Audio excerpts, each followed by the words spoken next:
Why is there no such thing as actual community? This is the problem with treating people like transactions. Exactly. And so I had this dream, this vision to build the world's only real estate community that actually is doing deals with each other. I actually did it out of spite. And I launched it in a Circle K parking lot. We've talked a little bit about the macroeconomic environment that has been passed down to younger generations now. People who are concerned that they will never be able to buy a house, that they can't go the path that their parents went because housing prices are crazy inflated, interest rates are really high. I agree entirely with everything. Okay. But I disagree on a completely other side of the note.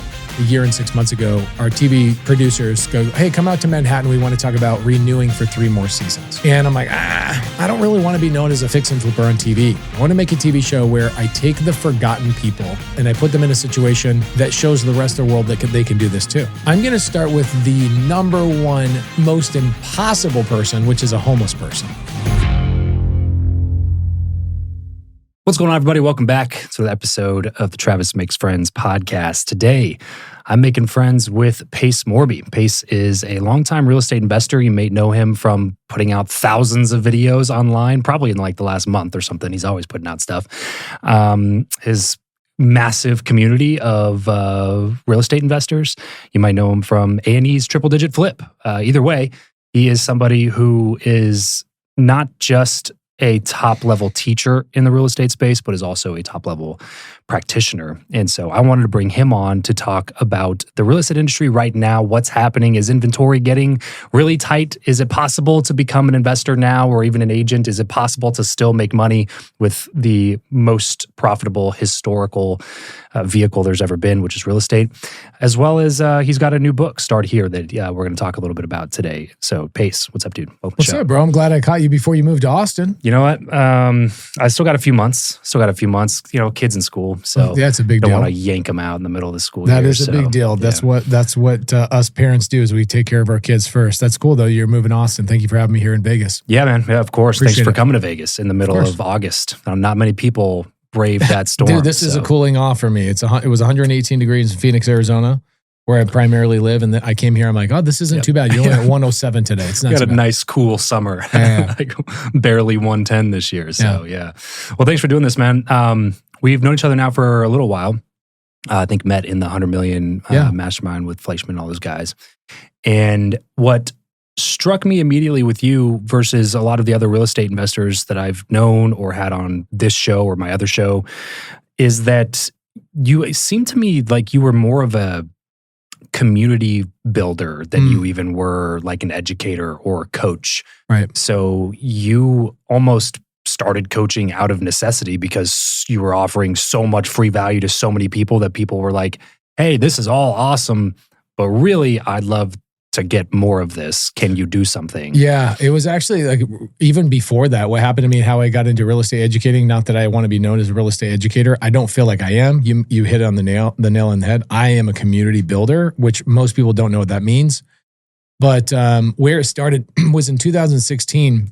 Hey guys, Travis here, and I'm interrupting my own conversation to talk to you a little bit about the obvious, which is that you can clearly see this channel is starting from scratch. So based on a few external factors and some things internally with our team, we decided to basically move all of our long form content over to one YouTube channel. So our remaining channels that we've had existing for a long time, we're putting all of our shorts content over there, but this channel is going to be reserved for all of our long form stuff. So if you've enjoyed this conversation so far and you like this type of content, please be sure to hit that subscribe button. We could use all the love we could get, all the likes, the comments, the subscriptions over here on this channel, and I will personally get back to each and every one of you that comments on any of the videos on this channel. Shoot me a message, shoot me an email, travis@travischappell.com. I will get back to you personally. You can shoot me a DM on Instagram if that's easier, @travischappell.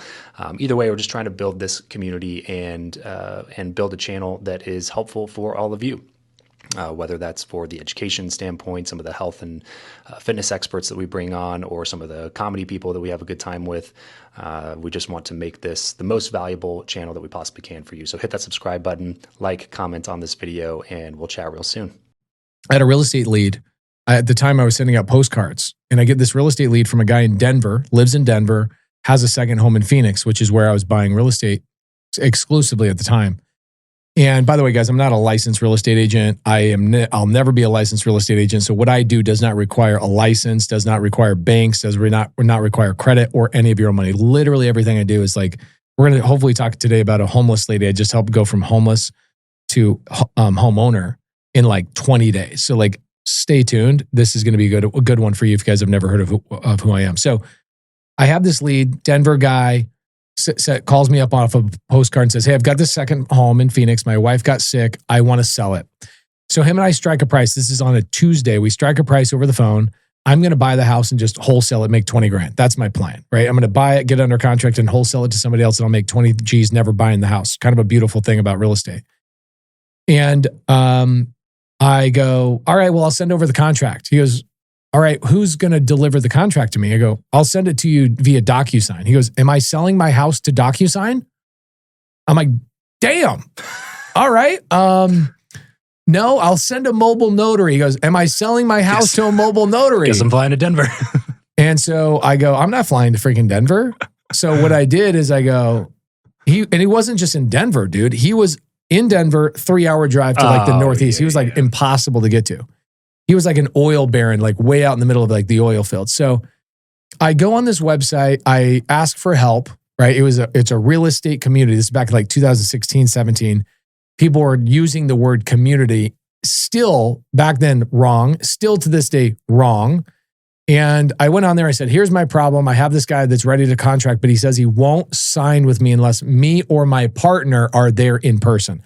Anybody want a JV, like joint venture with me, you go meet the guy, you get the contract, and we'll split it. I already got the buyer. You make 10 grand, I make 10 grand. Like I'm literally willing to let this other person make 10 grand. Great deal. Great deal for them.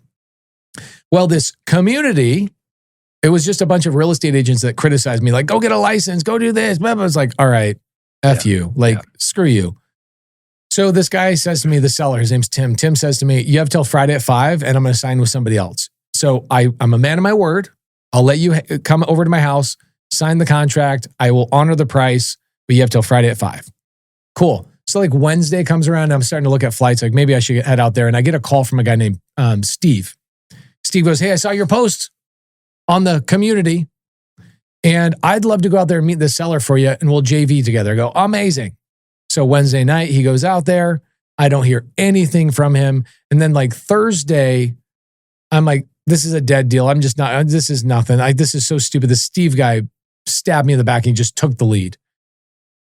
Well, I get a call from the seller like Thursday afternoon. He goes, hey, so Steve stopped by and he brought the printout of your post in the community asking for a partner. I'm like, son of a bitch. Oh, Steve. F you, Steve. So you had one job. You had one job, Steve. You could have made $10,000. So what did Steve do? Steve went to the house, said, hey, this Pace guy you're communicating with is actually wanting me to pose as his partner, which is legal. I can ask for somebody to be my temporary joint venture partner. Of course. So he says, he calls me up and he's telling me this. I go, well, why were you calling me? Like, why didn't you just sign with Steve? And he goes, because I told you I was going to sell my house to you until 5 p.m. I'm still going to give you that time. Even though Steve tried to stab you in the back, you have until tomorrow to sign this deal. I'm like, you know what? I'm going to freaking drive to you because at this point, all the flights were gone. I didn't know about private charter at this time. So I drive 16 hours to this guy's house, 16 freaking hours, sign the deal. I'm walking out the house. This is like Friday at 4:00 in the afternoon. I barely make the deadline. And I'm just like, F you, Steve. The whole 16 hours, I'm like, F you, Steve. You could have made $10,000. F you, F you, F you, F you. Like we could have been collaborating across state lines. Anyway, get the contract. I'm walking out of the house to get back in my car to head back down to Phoenix. And I see this freaking truck driving down this driveway, like billowing up dust. And I'm like, oh shit, Steve's driving down this driveway to beat my ass. You know, this guy jumps out of the truck, like screeches in front of me, jumps out of the truck, comes up to me and shakes my hand. He goes, are you Pace? I'm like, yeah, are you Steve? Depends on who's asking you. And it turns out it's the seller's son. And he goes, you're freaking Pace Morby. Nobody knew who I was at the time. You're the guy that my dad, you almost got screwed over by the Steve guy. I told my dad you wouldn't show up. You showed up. I want to shake your hand, bro. My dad's a man of his word. I love a dude that drove 16 hours to make this work. I'm like, gosh, damn. Why is this such a big deal? And I drove 16 hours on the way back home. And I was just like, why is there no such thing as actual community? Like people all over the country doing deals with each other that no matter what happens, I get a lead in Rochester, New York. I go, I'm not buying in Rochester, but I know somebody in my community that is. Mm-hmm. And so I had this dream, this vision to build the world's only real estate community that actually is doing deals with each other. And I launched it in a Circle K parking lot because I didn't know anything about just Facebook. A Facebook group, yeah. I didn't know anything. I knew nothing other than I went on Instagram stories and I said, F Steve. Yeah. I'm going to go share this knowledge with the world and I'm going to be spiteful towards Steve. I actually did it out of spite. I was like, I'm going to go share this knowledge and just pummel people like Steve. And it grew and it grew and it grew. And finally, I had this one day, somebody was like, hey, like we all want to take photos with you. I'm like, you want to take photos with me? I'm just here to help and do deals with you.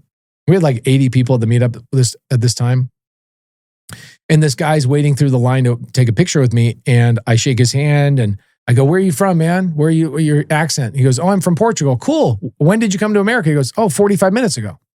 I'm like, okay, cool. Like you just came back from vacation. He goes, no, I flew from Portugal to meet you because I've never seen anybody love on people so much. Wow. I was like, whoa, all right. He goes, I would love for you to make a Facebook group. Because then I can learn everything you're teaching people. So I launched a Facebook group. Like literally everything just came out of demand. Where was the community before that? It was in Arizona in a parking lot. Oh, it was just a meetup. It was just a meetup. I didn't know anything. I was just meeting. How did homie from Portugal figure out about it? People talking about it. Wow. And it just cascaded. And then what ended up happening is people started asking me, will you travel around the country? So in 2017, 18, I hit the road and I just did meetups all over the country. And then this got so big that my Facebook group went from like 0 people to 30,000 people in like 4 months. Wow. So big. And then in 2020, I decided, all right, I'm going to launch a paid version of this community that you're like, once you're in, you're always in. And we are the largest real estate community by like a 100x margin. We did $10 billion in transactions in 2024. Yeah. Crazy. For a couple things, man. First off, Steve lost the plot. Yeah, F you, Steve. Yeah, honestly, though. I mean, this is the problem with treating people like transactions, is that imagine a world where Steve goes through, does the transaction, and then you guys stay in touch. And then there's another deal, but this time it's in Arizona, and he reaches out to you, and you can make that deal happen. You do another deal together. Fast forward 3, 4, 5, 6, like this is a person that could have been 100% involved in everything that you got working. Like one of the first partners you ever were seeking that completely just totally lost the plot for what? An extra 10 grand? Like 10 grand. You could have been plugged into an amazing community full of like, you know, helpful, vibrant people trying to improve their lives, and you sold it all out for an extra 10K on a check when you had to do literally zero work for it. Just show up and get the contract, bro. All you had to do. Yeah. That is like, first of all, mind-blowing bag fumble by Steve. Totally. And a lesson for all of us that you cannot, if you want to be successful in this game or in any game, you have to be thinking in terms of decades, not in terms of the next week. Yeah, and I think I just got lucky with Steve, to be honest. Like I constantly ask this question to myself, what has to be true for this to be the best thing to happen to me? Yeah. Right. So when Steve tried to screw me over, I was like, what has to be true for the best thing to happen, this to be the best thing to happen to me? I'm like, I'm going to go build something to just get rid of the Steves out of this industry. Right. And I ended up building this incredible thing that has, made billions and billions of dollars for people all over the globe, which is cool. But then I had so much fun doing these meetups that I fell in love with the process. Like, I then started realizing what people need less of is they need less information. They need way more in-person stuff. Like people are now worried about ChatGPT. Like, oh my gosh, ChatGPT is taking over the world. I'm like, it is, but it isn't. Like ChatGPT 5 came out yesterday. Mm-hmm. I'm like, it's not going to pick up the phone. It's not going to build the relationship. It's not going to do the deal. It's not going to take the action for you. It's going to tell you what to do, but it's not going to do it for you. By shortcut some mundane tasks. Right. It might get rid of like one employee on your whole team, which you don't want to do anyway. You want to figure out how to make that person amplified. And so I have realized that I've figured out the cheat code, which is I invest in people in person. Of course, we have online version of what we do, but I'm the only person that online is the cherry on top. Everybody else like, oh yeah, a couple little in-person things is the cherry on top. Yeah. Our in-person stuff is everything we do. And so I've also built this incredible muscle of somebody coming up to me at a meetup. Now I do them all over the world. And our students are doing them without me, right? We have 150 a week without me being there. And that's crazy to think about too. But somebody comes up to me at a meetup and goes, this is my situation. This is who I am. This is where I'm stuck. And I go, no problem. Let me solve it in 3 minutes. In 3 minutes, I can solve it because I've been so conditioned to be in person with people to solve their problem right now. I have a lead I'm having a hard time with. Great. Pull up in your phone. Let me call your seller. I have money I need to raise. Perfect. This person has 100 grand. Let me put you two together. Like, I'm so good at solving those problems. Yeah. And that was all thanks to Steve. Yeah. Thanks, Steve. Yeah. Steve made me millions of dollars. I can tell you that right now. And a lot of other people, millions of dollars. And a lot of other people, millions of dollars. So I'm grateful for that. And, now that I've been in the real estate industry for 12, 13 years, most people just know me as, if you're in the influence world, you know me as the community guy. Mm-hmm. If you're in real estate, people know me as the guy that does the no money down, the sub two, crazy sub two. Like, I can take over somebody's mortgage. I can buy an RV park with no money out of my pocket. And I had this epiphany like 2 years ago. We're on our TV show. And our TV show's on A&E. You guys can go check it out. But in January 2024, so like a year and 6 months ago, our TV producers go, hey, come out to Manhattan. We want to talk about renewing for 3 more seasons. And I'm like, I don't really want to be known as a fix and flipper on TV. So I've been bugging them. Like, guys, I don't flip houses. I flip people, is what I told them. And they're like, yeah, but we can't sell Dawn dish soap when like literally I'm on Dawn dish soap commercials, like Dawn dish soap, power, blah, blah, blah, blah, blah, whatever.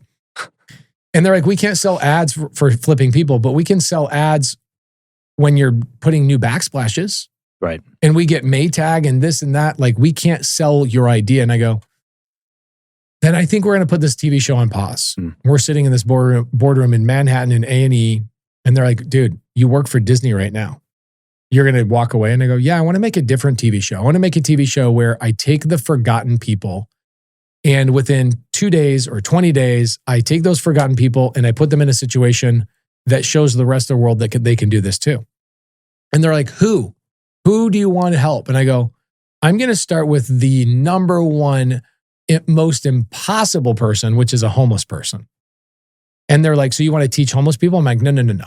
I don't want to teach homeless people. Yeah. I want to teach the regular people that if a homeless person can do what I teach, then they can do it too. I want to prove to you that your story that you're telling yourself is bullshit. Yes. Yeah. That's exactly what the mission is right now. It's like, I've taught creative finance. I've taught how to do the no money down deals. I've taught people how to make millions of dollars. I've taught people how to quit their job. 15,000 people have quit their job because of me. That's crazy. Mm-hmm. But I had somebody a couple of years ago like, so you just want to be known as a flipper? I'm like, no, I don't want to be known as a flipper. So anyway, I got really lucky just recently. I had this homeless lady wrote me an email. It's like April 9th. She wrote me an email. And she says, hey, I'm a homeless lady. I get this stuff all the time. I'm sure you do too. Like, help me. Hey, Travis, give me money. Hey, I need groceries. I get that stuff all the time. And so I'm about to delete the email. And then I see she lives in Mesa. I'm like, I live in Mesa. Where in Mesa? I reply back. She's like, this hotel called the Windermere Hotel? I go, yeah, I'm a mile away from that. She goes, yeah, that's actually a homeless shelter. You don't know it when you drive by it. It's kind of like shrouded as a hotel. It's not a hotel. She goes, I live there. And I'm like, okay, so what do you need? She's like, I want to get it. I want to go from, she says the greatest line. She goes, I want to go from homeless to homeowner. How can I do that? And I'm like, if I'm as good as I say I am, yeah, and if I care about people as much as I think I do, I will take this lady's story. I will document her story through video and then give it to people that maybe buy a book. And so I went to Maddie. This is her name. I said, Maddie, I will help you if you sign a media release. And the media release says, I can write a book. I'll give all the money to charity, but I'll write a book that documents your journey of going from the shelter to a house. And she's like, well, how much credit do I need? I'm like, none. How much money do I need? None. You're homeless, bro. What are you talking about? How much money do you need? So I pick her up and we spend a day together. And I got to know her story and what happened with her. She's 55 years old. Her husband dies. She's the stay-at-home mom. Never learned how to make $1 in her life. Husband dies, no pension, no retirement, no nothing, no insurance, nothing. So now she's in a bad situation. Her kids are off doing what they're doing and whatnot. And she ends up through a series of events, ends up having to sleep on a park bench after she sold all her stuff. no family support. Nobody else is alive in her life. She sleeps on a park bench. That turns into 4 years. She's on the streets for 4 freaking years. And sends me an email. And now she's moving into her first home on the 14th of this month. But she's already done a deal. Like, that's the cool thing is like she has a broken phone. She has no money in her bank. Within 20 days, she got her first real estate deal. She just found a deal for another investor. She got paid a finder's fee. That's as simple as it gets. Like, if you guys are ever like, I want to get into the game, you could literally just go to a buyer and go, what are you looking for? Let me go find it for you. Bring it to them. They'll buy it. And you make 5, 10, 15, 20,000 bucks. I paid somebody 90 grand a finder's fee like a couple weeks ago. Wow. You can get paid a lot of money for finder's fees. So I teach her how to do what we call bird dogging in the industry, how to bird dog a deal. She gets paid 5 grand. This was an interesting part of the story. This just happened 3 weeks ago. So she gets her first 5 grand. She's crying. We're at the title company. She's getting her check. I go, can I take you to the bank? She goes, yes, please take me to the bank. We go to the credit union. I let her go in without me. 5 minutes later, she comes out. She goes, hey, they don't believe me that this check is real. I'm like, these racist sons of bitches, because she's a 4'11" black lady. Yeah. These racist sons of bitches. So I walk in there and this guy goes, sir, look at her bank account. Or can I show him your bank account? She goes, yeah, sure. He goes, you see this history? She hasn't had $1 in this account for over 5 years. She's overdrawn like $1,000. All of a sudden she comes in with 5 grand. What do you think we should expect? I'm like, yeah, okay, you're not racist. That's just totally normal. And so we overcome this situation, but her money's now on hold for 15 days. She can't get this access to this money for 15 days. So she went from going, I'm going to stay in a hotel tonight. To going, well, take me back to the shelter. Yeah. So I take her back to the shelter. I'm dropping her off. And I'm watching this lady who just got her first real estate deal without a license, with no experience, no money, no nothing. And they're making her strip. They make you strip all the way down to like your shoes are off, your shirt's off. You're wearing basically your underwear to get into the shelter. And I'm watching this poor lady walk back into the shelter. And I'm like, if somebody can do a real estate deal in this situation, yeah, who the freak on the planet feels like they can't, right? Anyway, she texts me the next day and she goes, all right, I'm ready to buy a house for myself. Cool. So I teach her how to do something called sub 2, which is just taking over mortgage payments of somebody else's house. And we find a house. I show her how to find it. She finds it, negotiates it. Homeless lady, still in the shelter, right? She gets a 3% rate, I think, 3% rate on the house, no money out of her pocket. She's renting the other rooms in the house to cover her payment and her utilities, her internet. She'll net $2,000 a month and get a free room. Wow. And she owns a $500,000 house. She moves in on the 14th. So I'm picking her up from the shelter and moving her directly into a $500,000 home that she bought with Creative Finance. So I'm like, when I talk community, this is what I mean is like getting down nitty gritty, actually helping people do the deals. And this is basically where the book comes from. It's outlining her story as well as a few other potential scenarios, like types of people. I've got like a burger flipping high schooler that's like, I don't want to go to college. I've got a stay-at-home mom that is like, my husband doesn't make enough money. I want to retire my husband. I've got a man who works 2 jobs and has 3 kids and is like, I'm overwhelmed all the time. I've got a disabled veteran who's like, that nobody cares about me. And then I've got a lady who drives Uber and she barely survives and she's like rooming with friends and all that kind of stuff. So I've taken kind of the every common day problems. I have no money. I have no help. I have mindset issues. I came from a bad environment. Like every one of the problems that everybody believes they have. And I took people that are real. So Maddie's the only person I've helped overcome this. The other people I have not done it yet. So the book is currently being written by their actions. So I teach the activity, right? Chapter 1. And then we follow these people doing the activities. The book not only tracks these people, but also gives the video content. I'm recording every word I say to them, every activity they do. And one of the biggest motivations I have is if anybody ever asks the question of where do I start? I want to be able to hand them a book and go, start here. Yeah. And the book is not just read the book. It's QR code on every chapter shows what Maddie did. It's literally her doing the work. Yeah. So it gives that hand-holding feeling without actually having to hold their hand, if that makes sense. Yeah. What is bird dogging? Explain that. Oh yeah, bird. Okay, so here's a good example. So this tour, you can bird dog anything. In fact, you probably have examples of this in your own life. I'm I'm going on this tour and I need a big 44-foot massive like tour bus, right? And I want something nicer. I want like a 2022 Tiffin brand, $500,000 tour bus, but I only buy things on creative finance. I only buy things on seller finance. So the seller's got to let me make payments to this thing. So I go to my community and I go, hey guys, whoever finds this for me, I'll pay you 20 grand. So they go turn around, find exactly what I'm looking for, bring it to me. They don't have to buy it. They don't have to own it, manage it, whatever. They get paid 20 grand for just finding it. That's bird dogging. Yeah. So it eliminates the need for you to manage an asset, own an asset. It eliminates all of those types of things. Have credit. Yeah. Yeah. Or money or anything, right? And so you can go pay, like, good one that I just bought recently was an RV park for $5 million. Guy named Jordan Reyes got paid 90 grand for bringing it to me. And he didn't have to cold call, close, negotiate. He just brought the opportunity to me and I go, all right, let me negotiate it. So I negotiated it. I followed up. I negotiated it. I followed up. I bought it. It makes me like 25 grand a month, which is awesome. And I paid him 90 grand for just bird dogging the deal to me. Yeah. So like, who can't do that? Right. There's stuff like this that happens all the time in every industry. Like, hey, if you can find me a such and such, I'll pay you some money. Right. That's really just bird dogging.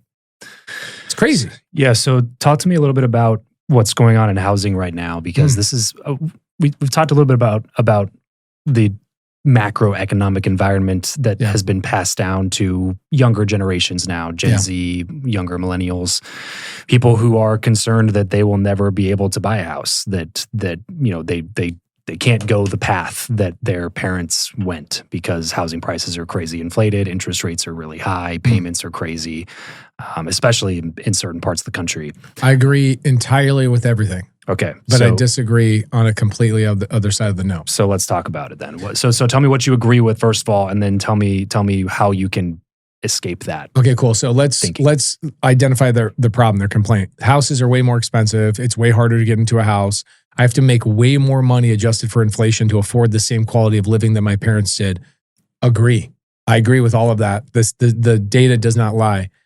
But let's just switch this around for a second. Would you rather live in that day and age, okay, with access to information that they had access to? Fax machines were like not even a thing at that point. Internet was not a thing. All of the things that you take for granted now in your life, access to information, business opportunities, networking with people all over the globe, would you want to take and get rid of all of that so you could afford a house in a traditional way? Or would you rather live in a day and age where making money is actually so much easier than ever? Like, who would you rather be? The guy who can make infinite amount of money because I have technology, or the guy that can afford a house? It's a great reframe. It is the only reframe. I look at all these guys complaining about, oh, I'm a millennial. And you're like, bro, shut the hell up. I would rather have this all day long. I can go make money. Now, here's the part that they're missing. There's websites out there like, here's a really good cheat code.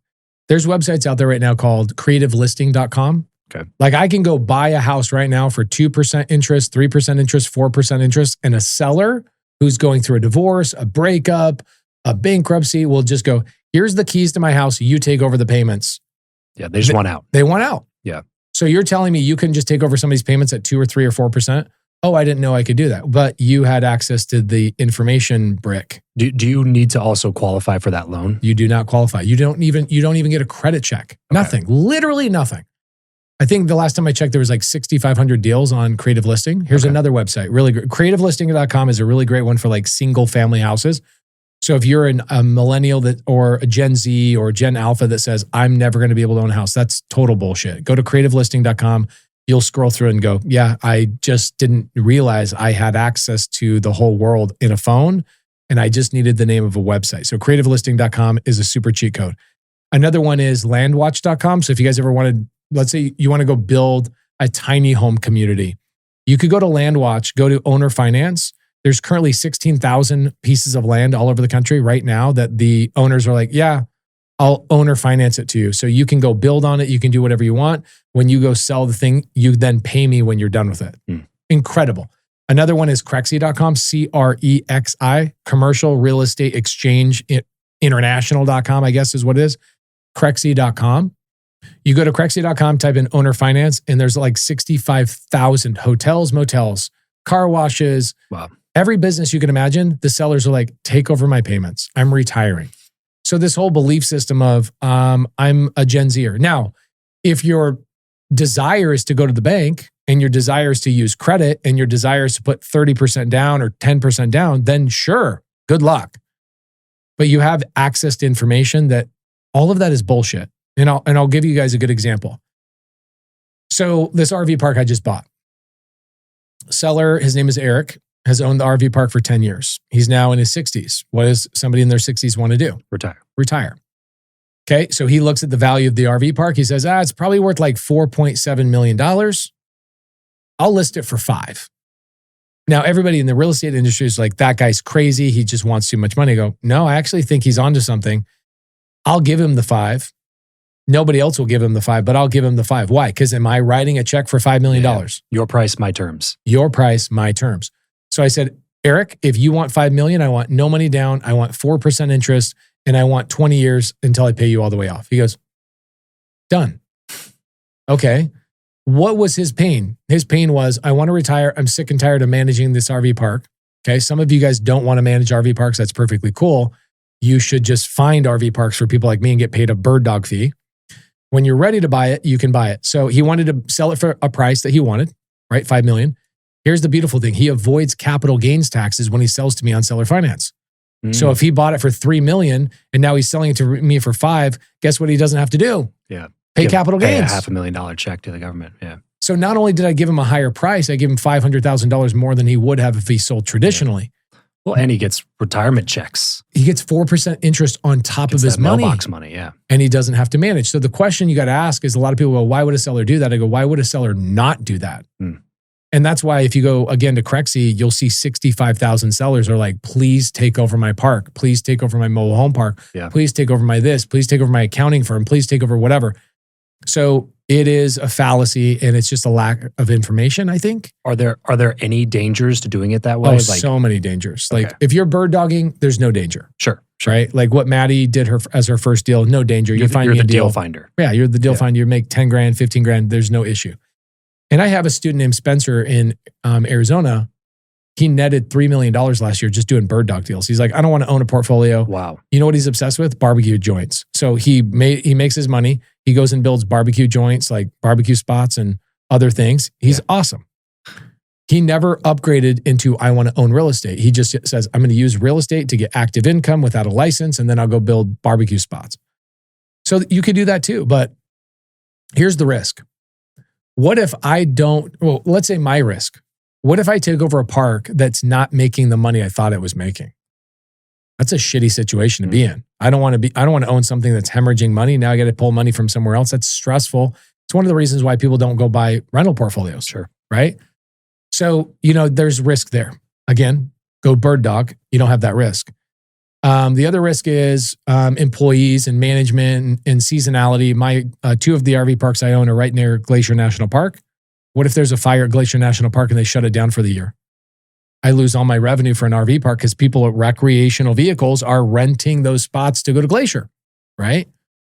So there's all of those risks. Again, you can overcome those by just bird dogging and bringing deals to people like me. For the seller, what are the risks?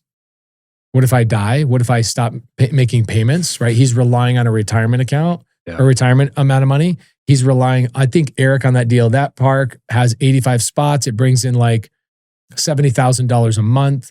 I think we pay Eric 20 grand is his payment. Cool. Until I don't make the payment. Yeah.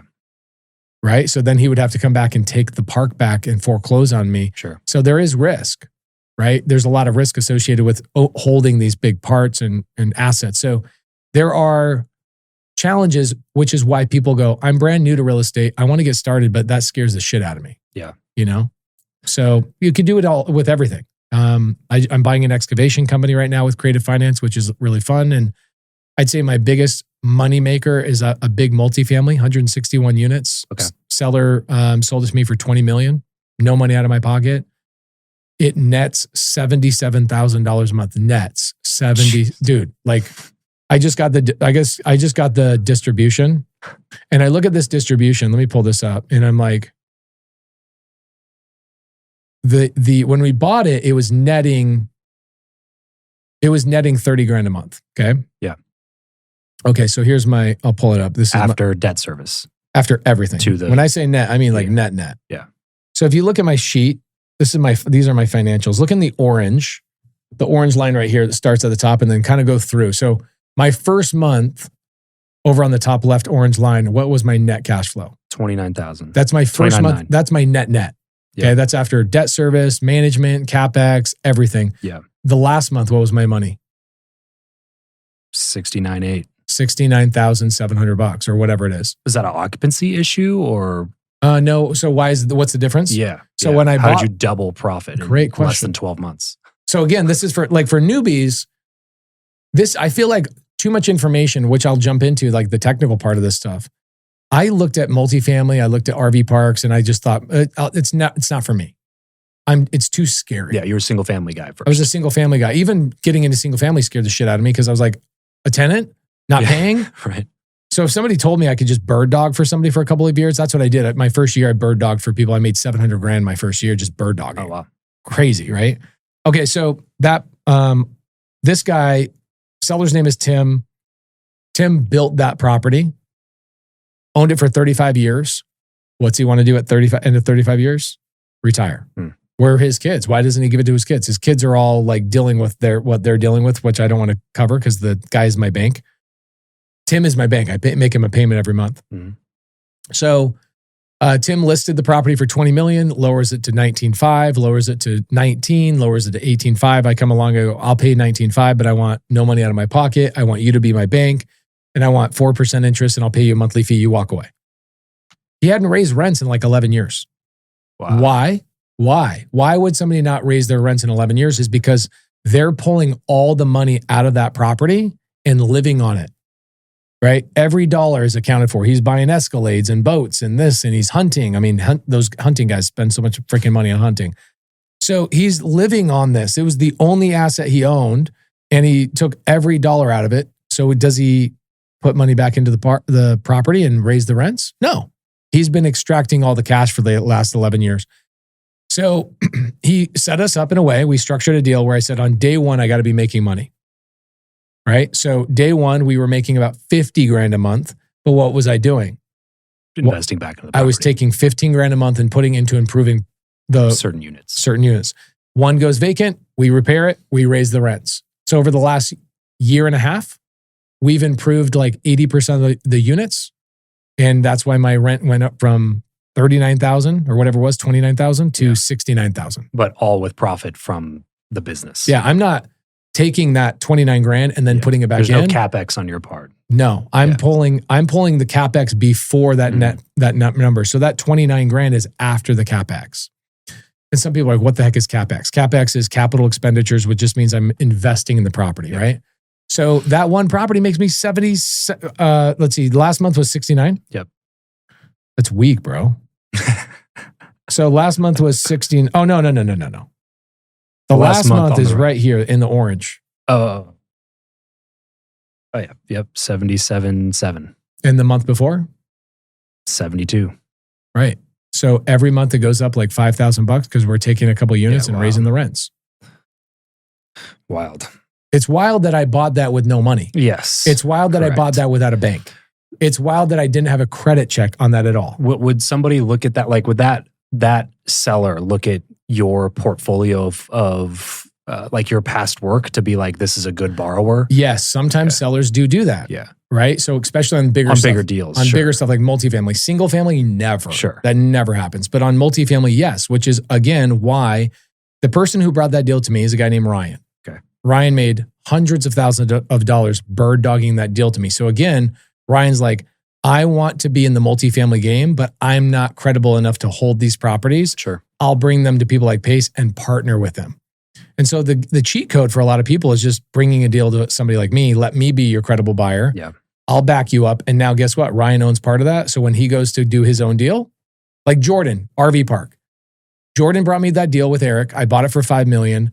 Jordan now owns 4 RV parks like 18 months later. Why? Because he can call and go, I did this RV park down the road. Mm-hmm. It's the cheat code. It honestly is the cheat code. Where and how are people finding deals? Like how are they securing these deals to sell them to somebody else? Okay, so A lot of different ways. If you want to be the person that's actually doing the groundwork and like calling the seller and negotiating, that's one thing. That's called wholesaling. Yeah. Bird dogging is different than that. Wholesaling is you actually negotiate, you put it under contract, and then you assign the contract to another buyer, essentially. And the way they're doing that is there's a website that like our whole industry uses. It's called dealsauce.io. It's like everybody in our industry uses it. Dealsauce.io, you just go, all right, who's in foreclosure? And it pulls up all the foreclosures. You call those people, negotiate, get the contract. What ends up happening is the person who's out there negotiating with seller over here is like, I need to go get another contract. The buyer over here who's going to flip that house is like, I'm so busy flipping houses that they're not communicating. The bird dog comes in the middle and goes, hey, buyer, what are you looking for? I'll go find it. The bird dog goes to all the wholesaler and goes, hey, I think I found something you want. Will you pay me $5,000 for it? And they're literally just taking somebody else's deal and bringing it over. Yeah. It's that simple. So these people that are finding the deals, Deal Sauce, best place to go. Some people use Zillow, but like it's outdated data, if that makes sense. Yeah. But like you're going to Austin, right? Have you guys bought a house yet? Not yet. No. Okay. So if I were you, I'd go, I'm not going to buy a house traditionally ever again. I would never do it. Yeah. I'd go to creativelisting.com. First thing I would do on Creative Listing, you have this really cool thing. You just go, here's what I want. Check this out. This is gangster. Welcome to 2025 and 2026. So you're the buyer of this house. You want to buy a house, 3%, 2%. You want no banks involved, no credit check. And you hope that you might not have any money tied up in the deal either. Okay. You're looking for somebody in Austin. By the way, Austin is a depressed real estate market right now. Yeah. I had the dinner with Kent. Yeah, Kent Kent Clothier, awesome guy. Yeah. Love Kent. The other day, and he said the same exact thing about Austin. Yeah, so Austin's like, depressed, which is, no, it's great for you. Yeah, it's sure. phenomenal. Because listings are sitting on the market for many, many months. Right. So you the buyer, say, I want to buy in Austin. You go on creativelisting.com and you tell all the deal doers, say, hey, I'm looking for a house that looks like this, feels like this. This is the payment I want, and I want to put no money down.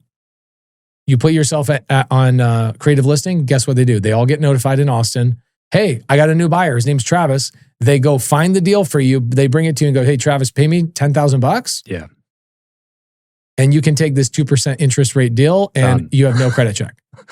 Done. It's so simple. And by the way, how is this even possible? It's because Steve refused to do the deal with me. All comes back to like Steve. Quite literally, thank you, Steve. Right. Because if at the end of the day, you go to Creative Listing, it costs no money to the website. The website charges not the buyer or the seller. It's just a free, it's like Craigslist. Yeah. It's like Craigslist for creative finance deals. It's just an amazing place for people to buy and sell deals from each other. So you go, I don't want to door knock. I don't want to cold call. I don't have the time to do that. I'm a homeowner. I just want to buy a house for my family. And I want to have a pretty kick-ass property. Yeah. I want a 2% interest rate. So my neighbors down the road that have a 6% interest rate, my payment is half of theirs. You could go do that right now. Dude, there's so much stuff I want to go into with you, but I really want to go back in time a little bit and figure out like where this all came from and why you even went down this path to begin with. You've been doing it for, a really long time now. Yeah. Since before all these tools existed and, since you were pounding the pavement back in the day. So, and before the TV shows and the communities and the hundreds of thousands of, success stories, it was just you as a dude trying to figure out how to make money, right? So let's go back. Tell me like 13-year-old Pace Morby. Set the scene for me. 13-year-old Pace Morby, grew up in a family of 12 kids. Learned how to paint houses. 12 kids? 12 kids. My mom and dad are still married to this day. I'm kid number 3 out of 12. Yeah. Grew up changing diapers and being like just a good kid. Where we're at? Utah. Utah, okay. Mormon boy. Yeah. Learned how to work hard. We didn't have any money. My dad would work. I thought my dad was an accountant my whole life. Turns out my dad was a contractor. He was and I never saw him.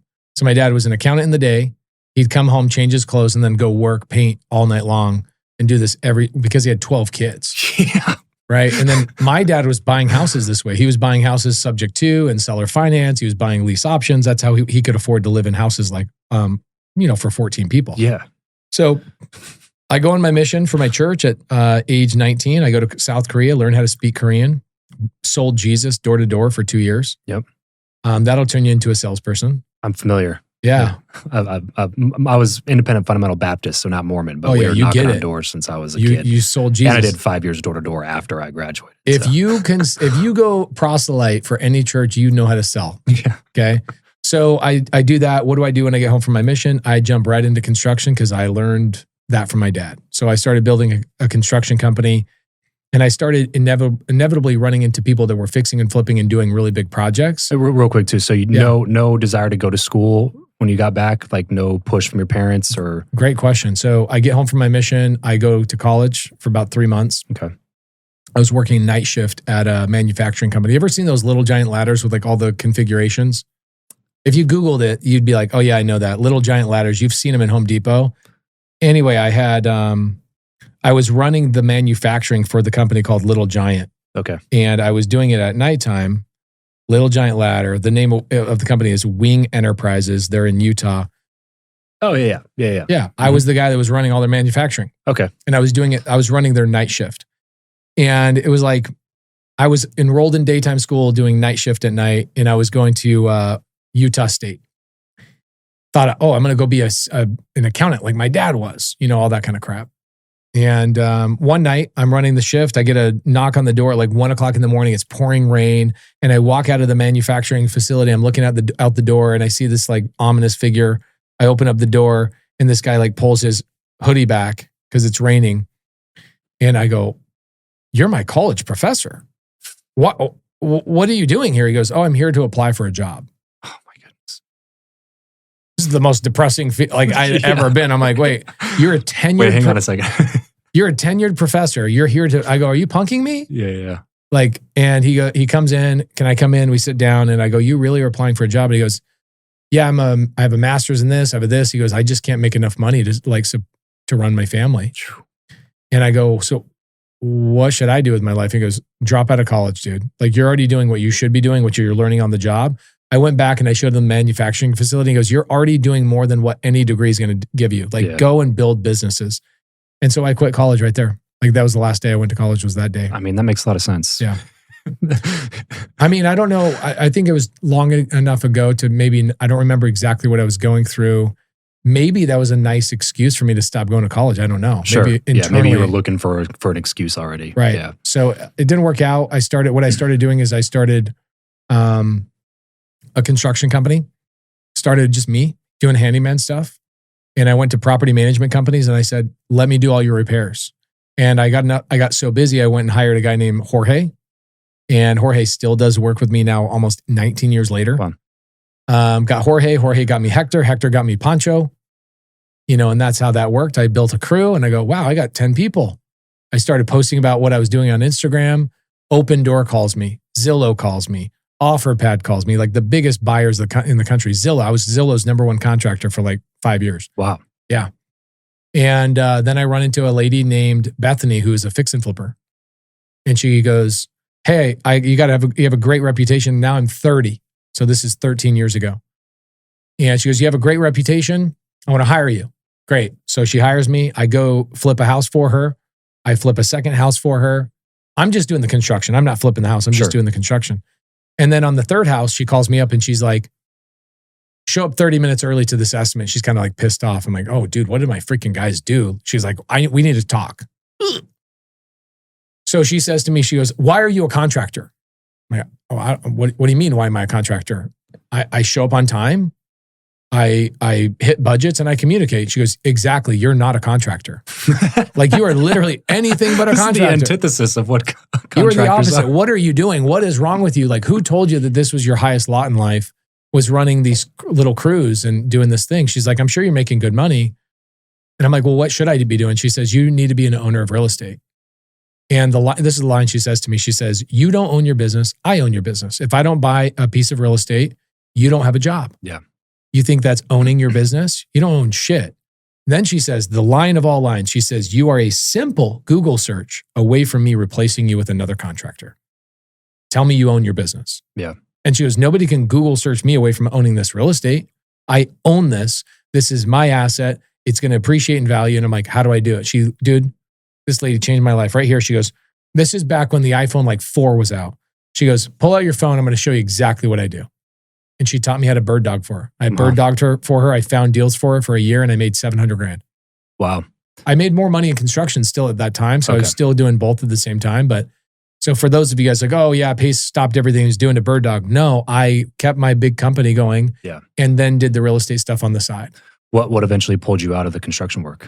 Oh, it's almost like you know my story. What the hell, bro? It's like a pre-recorded thing. In 2018, I was still running it. So this is 7 years ago. Yeah. And I had my biggest customer file bankruptcy. Oh no. And he owed me $1.3 million. And I had to sell, at this time I had accumulated 43 rentals. I sold all my rentals to pay my payroll. I sold my house to like cover all the craziness this guy created for me. And it was the day my daughter was born. I got this bankruptcy letter and it says, John is filing bankruptcy. You are third in line and he owes 42 other people money. I'm like, okay. So that's gone. Oh, it's gone. It's toast. And he told me, he's like, I'll pay you. I'll take care of you. Dude, I was like, and then I go to the bankruptcy court. Nobody else but me out of the 42 are there. And the judge I go, why is nobody here? And the judge goes, because this is John's third time filing bankruptcy. Nobody would have given this guy money. How stupid are you? I'm like, I didn't do any research. I don't know. The reason why this guy owed me money is because I always thought creatively. I was like, how do I build my construction business really fast? I said, I will be your bank. You go renovate houses, pay me when you're done. Don't fight me on price. So I was actually making a lot of money. Got it. Yeah. Being their bank. It was almost profit share-ish. Kind of, yeah. And I was making more money that way and I would land more jobs because if a Hispanic crew that's unlicensed, no insurance, no workman's comp is fighting me on the same price, I had to give terms, creative finance, right? So I went to them and I go, John, I'll finance your renovation. Just don't fight me on price. I know the guy's $20,000 less than me, but I got to make money and I got to do the thing and I'll finance you. Well, over the course of 4 years, I basically put myself into a guy named Ryan, a guy named John, and another guy named Steve, unrelated Steve. Probably about $3 million. I've had people just not pay me. Yeah. Right. So when John sent me that bankruptcy letter, I go, what has to be true for this to be the best thing to have happened to me? And I think it was the universe just saying, dude, you already know how to make money in real estate. What are you doing working for other people? Like, this is the stupidest thing ever. And so the day my daughter was born, I called all my clients and I said, I'm giving you all your deposits back on all your projects. I had like 75 projects going on, sold 43 rentals to get the cash, went boom, boom, boom, boom, boom, paid everybody off. I had nothing. I literally started with nothing in 2018. I said, I'm going to build a brand around starting from nothing with no cash, no credit, no credentials. And I became the creative finance guy from all of that. At what point does the TV show come into the picture? 2021. Okay. So 3 years later. So only 3 years later. Yeah, like maybe 6 months after I started a YouTube channel. Wow. They approach you? Yep. They reached out to me. I had 4,800 people on my YouTube channel. Interesting. 4,800. What it was is I just do things different than everybody. So what happened was I bought a house, a flip, and I went on my Instagram stories and I go, who wants to come to the flip and let's do a meetup? And I went on my stories and I had like 80 people show up in like 2 hours. Wow. So people were already following your stuff at that point. Yeah, people knew me because I was posting about my construction world back then. Like people knew who I was, at least locally. And all these people show up and we record it. We put it on YouTube.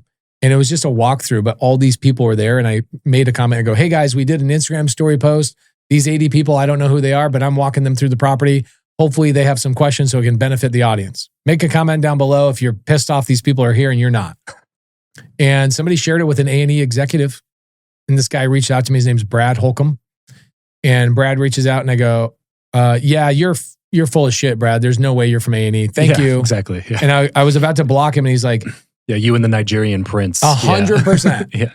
And I said, this is crazy. So anyway, we got on a phone call and he said, I've never seen somebody actually care about like including people in the process. You've done something that these other people we have TV shows with don't care about. They don't want to see people. They sit in their trailer all day long. You're inviting random people to these projects to show them what this business looks like. That's the TV show we want to make. And then boom, 3 months later, we were filming a TV. We didn't even have to do a sizzle. We didn't have to do like nothing. They went straight to green light, gave us a green light, ordered 6 seasons right out of the gate. Wow. 6 seasons, yeah. That's crazy for that industry. People will pitch TV shows for 20 years and never get a TV show that gets 6 seasons. Yeah, we got 6 seasons. And I said, here's my caveat. My wife, my kids, my best friend, people I'm doing business with, I get to dictate who's on the show and what some of the storylines are. And we had a lot of fun with it. And they have 30 episodes. They're like, anytime you want to come back. And is that when you started working with Jamil? Jamil and I had been working with each other for since 2016. Okay, so you'd been working together for a little while. Yeah, we had already been best friends, yeah. And he was on the investment side, or he's a wholesaler. Okay. So he primarily wholesales. And the way I bought that flip, this is a funny story. So that flip that got us the TV show, him and I were traveling around doing meetups. And I said, come with me, spend a week with me on the road. He's like, okay, cool. After a week, he goes, dude, leave me alone. This is too much work. I don't know how you do this. I don't know how you care about these people so much. Like I'm cool for 2 days on the road. You're 7 days. Let's go home. Give me a break and we'll talk about maybe going back out. And I go, okay. So you don't want me to text you, call you? No, leave me alone. So I get home. It's Friday night and I'm like, all right, I got to go do a deal. So I start texting all my students. I'm like, who has a deal for me? So I get a text from a guy named Ryan. Shout out to Ryan LaRue. And Ryan LaRue sends me this deal and I go, I want it. It was $165 was the purchase price. Small little house. I go, I want it. I'll take it. And he goes, oh man, you're 3 minutes late. There's this other guy says he'll pay $175. I'm like, all right, I'll pay $175. He goes, well, he said $175, so you got to pay $165. I'm like, or $176. I go, fine, I'll pay $176. Big gap in communication happens 4 or 5 minutes. And he comes back, he goes, well, the other guy's at $185. And this goes on. And so I finally go, I know Jamil does not want me to text him, but I got to verify and see if this is actually a good deal. So I text Jamil and I go, dude, I'm so sorry to bother you, but some asshole is on the other side of this deal I'm negotiating right now. And I need to verify whether you think I should buy this deal or not. I don't want to bother you. But again, another asshole is on the other side of this deal of Ryan. And Jamil's reply is, I'm the other asshole. So he was the other guy on the deal. And I go, Ryan, me and Jamil will just buy the deal together. We don't want to bid each other up to super high. We bought the deal. We did the meetup at the house. And we got a TV show out of it. Wow. Yeah, it was great. That's wild. It was really, really wild. Yeah. I want to talk step-by-step community building here. Because here's the thing, man. In my opinion, yeah, community is the only defensible moat that in the future of business. I agree, yeah. Everything's being automated. Everything is being outsourced to AI. There's less and less human touch involved. And the bottom line is, dude, part of the reason this show exists is because we're in a loneliness epidemic, and I want people to be aware that friendships are a really crucial part of living a long, happy, healthy life. And community is one of those things that you cannot extract from the human psyche. We are biologically wired to crave and need a sense of belonging. We are tribal creatures. Absolutely. Yeah. And so with everything going trending the way that it is, I can't imagine that community building isn't the number one thing that separates really successful. And I've seen this from my anecdotal perspective too, because we know a lot of the same people, and there's a lot of people who do something similar to what you do in terms of the coaching space, who are getting crushed right now with their profit margins just getting squeezed from 40% to 18%. They're quitting the business, or they're doing something different. They're pivoting away from it. The only people that I've seen that are continuing to crush are people who are community first rather than just marketing centric. Yeah. And I want to know from you, if you were starting over today, what would be the step-by-step process that you would go through to start building a rabid community? Okay, so first and foremost, you got to ask yourself the question, let's say you do a coaching product. After you do a coaching product, how can you make money with your clients long-term? Okay, so this is going to be really challenging. I was talking to Sean Cannell of Think Media about this morning. I have a cheat code because when people join my community, I do deals with them and I make more money with them than I ever could on coaching. Right. And they then all over the whole country, we are doing deals with each other. And once you're in, you're always in.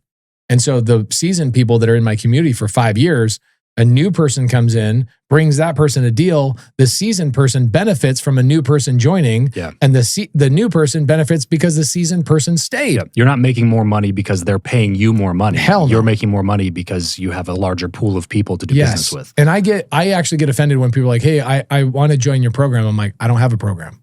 I have a country club. I have a country club. You want to join my country club and play golf with these people that are good at playing golf? Then come join the country club. It's basically a country club of real estate. So That's step number one. Like, how can you make money long-term? I was telling Sean, like, he's a YouTube influencer, right? And he taught me what I know about YouTube. I said, if your audience comes and joins your community, paying you $3,000 and being part of a Facebook group or some sort of app like a school community is not community. That's just an audience that you charge. That's a product. It's a product. If you guys now have the ability to make money with each other and you can partner with them long-term on their success, now you're creating a commune. People are connecting and communing together. So he goes, well, what do you mean? I go, do you have people that launch products? Do you have people that launch digital or even physical products after they do a YouTube like series and they like go build their brand? He goes, all the time. I go, why don't you walk them through it and partner with them on it? Like handhold them through it and say, when you launch this product, I'll be your back-end support on X, Y, and Z and provide an additional service to them to have them go be successful. He goes, oh my gosh, I actually have a guy we're doing that with right now. Why have I not been doing that with like all my students? I go, because it's a lot of work. Yeah. And most people don't want to do that work. So they're just quitting the business, right? Real estate's easy. I would say even like, I think what Alex did really well, Alex Hermosi, it's like he partnered with a lot of his people on their gyms. It's like that is building real long-term longevity. So that way you don't ever have to charge people ever again. They've already filtered themselves. Yeah. They're in the community. The only way for you to get out of my community is you do something wrong. Now it's like, I want you to be in there longer because that means I'm going to buy a thing from you, an RV park, or I'm going to lend money to you.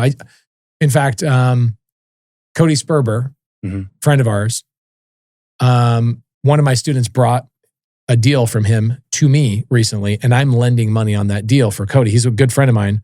And Cody's like, I don't even think Cody really even knew, but one of my students brought that deal to me and I'm lending money on somebody else's project. And I'm like, how cool is this? That like, no matter where I go, no matter what I do in the country, I can find somebody to collaborate with in this community. The problem is people are they hyper focus on the digital aspect because they want it to be scalable. Yeah. You as the founder, at least the way I do it, you have to do the unscalable stuff. Like going on a 125-day road trip tour and meet every one of your community members in person, shaking their hands, remembering their names, doing actual transactions with them beyond just, hey, buy my coaching. Right. And I don't think anybody really wants to do that. Yeah. It's actual community. It's not community. Just like, it's not bullet points on a slide. No. Like you get this and then you get this and you get this other cool bonus that you didn't ask for. That's a coaching you'll never product. open or watch. Yeah. Right. It's a coaching product. The thing is, I'll give you a good example of what this looks like. So I'm in Montana a couple of weeks ago. I decide, hey, it's time to go home to Phoenix. My wife goes, are we going to fly or are we going to drive? My wife is, down to ride. And she goes, if we drive, we could do 4 meetups on the way. I'm like, okay. She's enrolled in the mission. She's enrolled in the mission. Yeah. So we're in Montana. I text my leader in Pocatello, Idaho. I have a leader in every city. A leader, like badass people that are doing badass deals. Hey, Dr. Tammy, I'm coming through Pocatello. Hey, Becca Brown, Salt Lake, I'm coming through Salt Lake. Hey, Tiffany, I'm coming through St. George. Hey, Chino, I'm coming through Vegas. So I go do 1,370 miles in like 36 hours. I meet 500 people in person and I do 18 deals. Wow. Hey, do you need money? Hey, what do you need? Hey, what do you need? And everybody's sitting out there hanging out till 1 o'clock in the morning at all these meetups, exchanging deals and connections and resources. And people in my community go, we know what real community is. Digital world and being in a Facebook group or a Discord server, or those things are nice cherries on top, but the physical involvement with each other is real community. It's the way to stay connected. Yes. When you're not in the same city. Yeah. And to get the word out that you're going to be in the city. It's like the mastermind you and I are part of. Like we could be part of 100 Mil Mastermind and be all digital, but it's different when you're in a barn dancing with each other and you got Cafe Anderson coming in and singing country music. It connects you at a level that humans need. Yes. Yeah, absolutely. Most people don't want to do it though. That's the problem. So if you were like, if we're kind of just coming up with a blueprint here, it's like step one. Yeah. Local community. Like don't even worry about local. Facebook. Don't worry about school. Don't worry about Circle. Don't worry about any of these platforms or software tools. Do something local first. I did a local meetup just to like test and that was like market research, unintentional market research. What questions did people have? What were their biggest ailments? What were their biggest problems? I then started crafting a narrative around how to solve those problems. I had another meetup, and I go, wow, I really have something here. ChatGPT is not going to give you that stuff. And that's the challenging thing is a lot of people go, oh, so how often do you use AI? I use AI all the time. But when it comes down to understanding what my audience needs, I'm just going to ask my audience face to face. Sure. Do a meetup. My first meetup was in the Circle K parking lot in Tempe, Arizona. Yeah. You don't have to have some fancy place. In fact, I prefer not to have a fancy. We just freaking went to Applebee's in Pocatello, Idaho last week. Yeah. You'd think I'd have some fancy place I'm meeting these people. And then I went to Tacos El Gordo for the Vegas one. Yeah. And we had, 500 people at Tacos El Gordo. 500. Dude, the owner's like, do you want to open up one of these locations? Like we could take over the whole world. Who are all these people?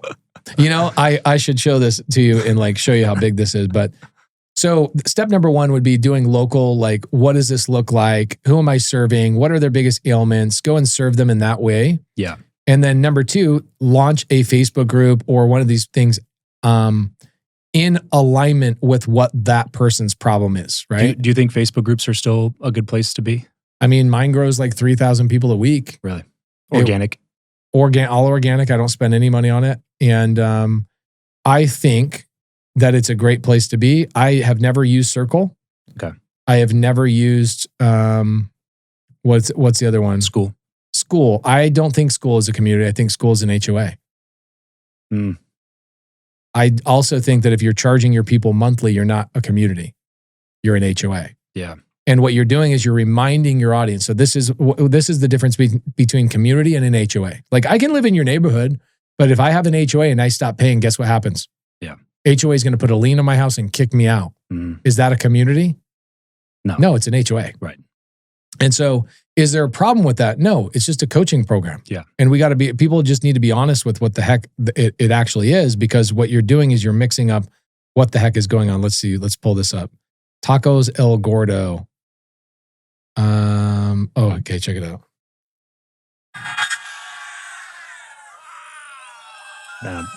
I'm sure they loved you.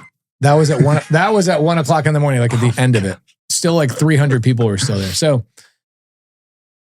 that's number one. It's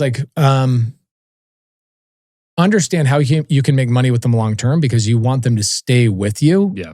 And not everybody has that. So I'm not saying don't do a school community is what Alex wants everybody to call it. It's not a community, it's an HOA. Second, you stop paying, you get kicked out. If I teach you what I know, why would I ever want you to leave? If you now know how to do real estate deals, pay me $299 a month or else I kick you out. That's not community. I know you're not saying that, but that's literally what you're doing. Yeah. You don't pay the $299 this month, you are kicked out. Well, you just taught me. And ostracized from the group. And guess what they do? They then go create their own factions and they go, F this guy. He only cares about our $299. Dude, I knew actually somebody that you would know. I'm not going to say any names, but this person was friend through some groups and stuff. And I just remember being so confused because he looked at me one time and was just like, bro, you do really good stuff. And I'd really like to send some business over to you, but I can't do it unless you join my mastermind. And it was a $40,000 group. Right? Wow. And you obviously know how much 100 mil was. It's I'm already cranking out some good income for joining masterminds. I don't have additional budget to go join 12 other masterminds. Not to mention the time. The freaking this time. is 6 weekends a year. I can do this. I can do 2 masterminds a year. That's it. That's what I'm saying. It's so I was like, so you actually think that what I have to offer would be a net benefit to the people in your community, and you're not going to send it to them because I'm not paying you for it? Right. It's the answer is no, bro. Absolutely not. I'm not going to join that because as soon as I stop paying the second year, all of it's going to stop anyway. So can we call that a community? This doesn't make any sense. Exactly. It's absolutely not. You call it a different word. Don't call it family. Don't call it community. Call it a group. Sure. Call it a group. Perfect. It's a paid group, right? And so I do believe in paying to get in to make sure you're a filtered high-level person. Sure. But when you are in and you're learning from me, and let's say you're in there for 2, 3, 4, 5 years, you are going to bring me better deals in year 5 than you would have in year 1. Absolutely. You're getting better the whole time. You're getting better. So I've bought some of my best deals from people that joined the community and stayed in for 5 years and they got so good at just structuring deals. And I'm like, why would I ever want you to leave? And more importantly, they're selling deals to other people in the community as well. that is an actual community. Now, I do have a cheat code because real estate allows you to do that. Sure. But if you sat down, this is part of the steps. Sit down and go, let's say I could only charge my client one time. Now you're in my community. How can I make money with you, not on you? Right. How can we all make money together with the things that I'm teaching? Or how can they make money? And the reality is your job should be to grow the community and make money on the front end, which is perfectly fine, but then facilitate an amazing family feel inside of there that people are actively doing business with each other. The whole kicking people out thing is perfectly fine. Just don't call it a community. Sure. Call it a group or a faction or a posse, right? or whatever, hangout group, whatever you want to call it. When you're structure of a community, so like you're in the community, is it like we go live every Friday at 5, or is it just kind of like we do 39 I throw information Zooms, in there? We do 39 Zooms a week. 39 Zooms a week. 14 hours live, various topics. People are doing open offices. Hey guys, Vegas Power Hour is doing a Vegas thing right now. Who wants to come in and learn what Vegas is doing? It's 39 a week. Wow. The only day we don't have Zooms is Sundays.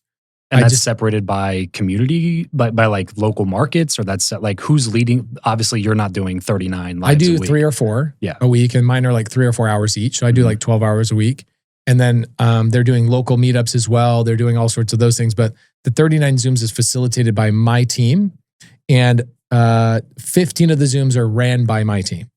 The other 20 Zooms or 25 or whatever Zooms there are left, the other are ran by students that have been in the program for 3, 4, or 5 years that are freaking gangster at that one thing. Got it. Right? Like, got it. I'm not gangster at land wholesaling, but I have a student named Rhea Campbell that made like $4 million last year in land wholesaling. So I'm going to have her teach land wholesaling. So when people join my community, they go, I can learn creative finance and I can jump to land wholesaling when I'm ready. Sure. So anything you want to learn in real estate, we have somebody in the collective community that will teach it or has taught it.